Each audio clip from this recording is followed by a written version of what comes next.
네, 안녕하세요. 창필직입니다. 오늘 말씀드릴 주제는 파리공방 카페 3편입니다. 중국의 만커피는 어떻게 스타벅스를 눌렀나, 이 제목으로 좀 이야기를 좀 드릴 건데요. 파리공방 카페는 제가 운영을 하고 있는 카페입니다. 요즘 따라 커피 창업에 대해서 관심을 갖고 계신 분들이 너무 많다 보니까 제가 어떤 마음을 가지고 커피숍을 차리고 운영을 했는지에 대해서 과정을 말씀을 드리는 게 다른 분들에게도 좀 도움이 될 것 같아서 지극히 제 주관적인 이야기를 좀 드리려고 하는 거니까요. 현재 다른 의견을 가지고 계신 분들이 너무 많고 저보다도 훌륭한 생각을 가지고 계신 분들이 너무 많지만 당시 그렇게 생각해서 했다라는 정도로만 좀 이야기를 좀 들어주셨으면 좋겠습니다. 물론 지금은 아니지만 불과 5년 전만 해도 체감상 스타벅스가 중국에서 그렇게 별 힘을 못 쓰던 그런 시기가 있었습니다.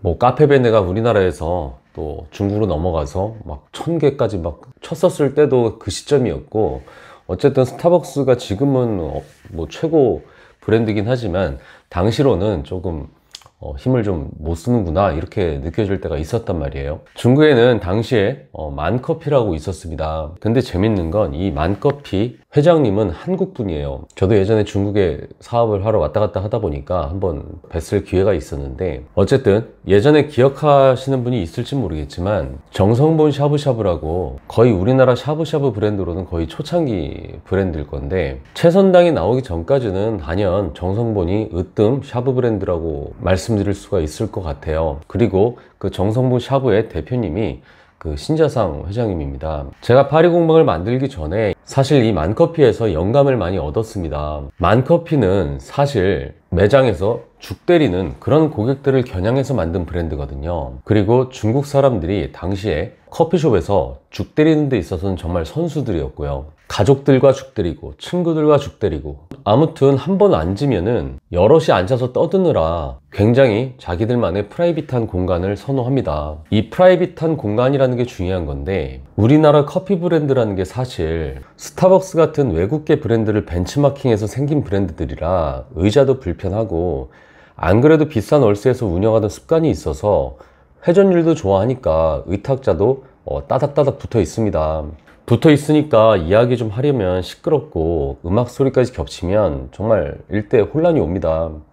거기다가 중국 사람들은 조금 더 시끄럽습니다. 근데 당시에 만커피는 우선 가맹계약자를 선정할 때 200평 이상 정도 할 것을 권하더라고요. 자리가 좋은 곳에 그 정도 쓰려면은 정말 말도 안 되는 임대료가 나오니까 중심지와는 좀 떨어져 있어도 큰 평수의 단독 건물을 조화라 했고요. 월세가 안 나가는 건물주들과 대부분 가맹계약을 했습니다. 사실 스타벅스가 초창기에는 중국 사람들의 성향을 잘 파악하지 못해서 그랬던 것 같아요. 근데 시간이 지나면서 알게 됩니다. 중국 문화를 존중해야 된다는 생각을 알게 된 거죠. 앞서 이야기한 만카페에 모여있는 고객들처럼 중국인들은 가족들하고 친구들하고 여럿이 모이는 습성이 있기 때문에 작은 평수를 싫어합니다. 특히 우리나라 브랜드 중에서도 예전에 뭐 혹시 아실지 모르겠는데 주커피라고 그 동물원 컨셉 그런 커피숍이 있거든요. 그때 막 카페에 나갈 때 같이 그 중국에 진출하던 뭐 그런 브랜드였는데, 처음에는 한국 브랜드다 보니까 잘 됐다가 들어갔었을 때 계속 박살이 났던 게, 평수가 40평 정도로다가 한국에서 들어갔던 그런 컨셉으로 들어가니까 중국에서는 그냥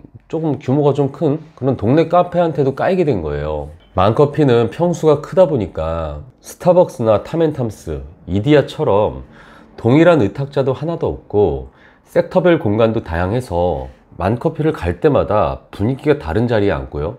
다른 손님들과의 거리도 보통 커피숍보다는 훨씬 넉넉해서 좋았죠.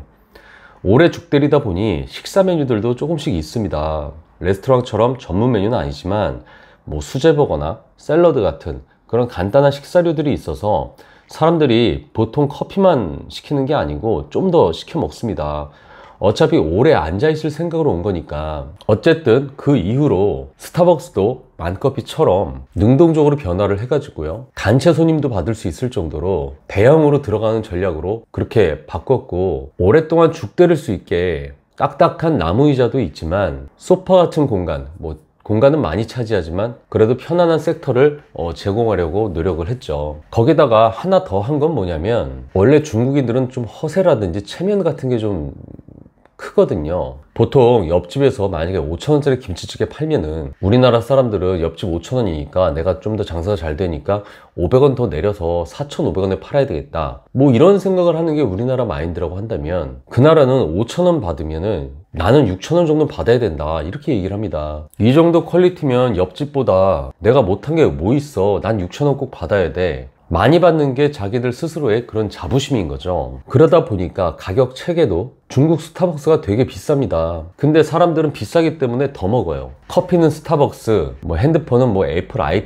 아이폰을 쓰면서 나는 최고를 쓴다, 뭐 이렇게 얘기하면서 좀 뻐기는 느낌이 있는 거죠. 어쨌든 3년 전에 파리공방을 처음 운영을 했을 때, 처음 오픈을 했을 때 파리공방도 만커피의 전략을 쓴 겁니다. 어차피 제가 있는 이 동네에는 뭐 백다방이나 뭐 생활커피 같은 저가 커피들도 다 들어와 있었고, 스타벅스나 뭐 달콤커피, 이디야 같은 다양한 브랜드들이 이미 반경 500m, 700m 안에 20, 30개 매장에 밀집이 되어 있었기 때문에 우리는 당시에 다른 방식을 찾아야 했습니다. 그래서 다른 커피숍들처럼 커피 맛에 집중을 한다, 이런 느낌이 아니라 한 번 오면은 죽 때리고 싶은 사람들이 꼭 있을 거 아니에요. 누구는 잠깐 커피만 즐기고 뭐 간다고 하면은, 누구는 테이크아웃 하는 사람이 있으면은, 누군가는 오랫동안 죽 때리고 싶은 그런 손님들이 있을 겁니다. 그런 손님들이 있다면 우리 가게에 올 수밖에 없도록 그런 전략을 짜기 시작한 거죠. 가게 평수를 넓게 하면서 섹터 구분을 해주고 파티션을 적당히 주면서 무언가 이야기를 하려면 프라이빗한 공간을 제공한 겁니다. 테이블마다 콘센트를 다 줘가지고 오히려 오래 죽 때리는 사람들을 배려하는 느낌을 줬고요, 오래 머무를 수 있게 적당한 먹을거리도 넣게 된 거죠.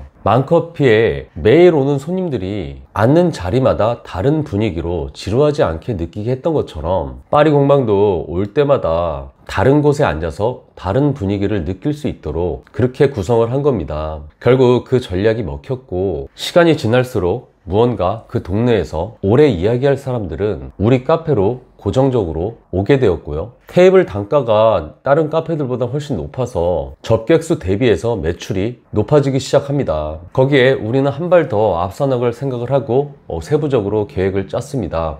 이 다음 얘기는 이 다음 영상에서 하기로 하고요.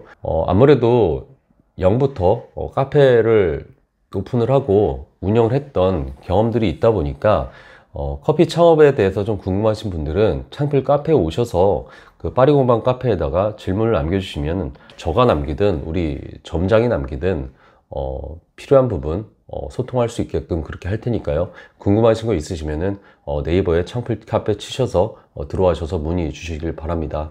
이상 창필직이었습니다.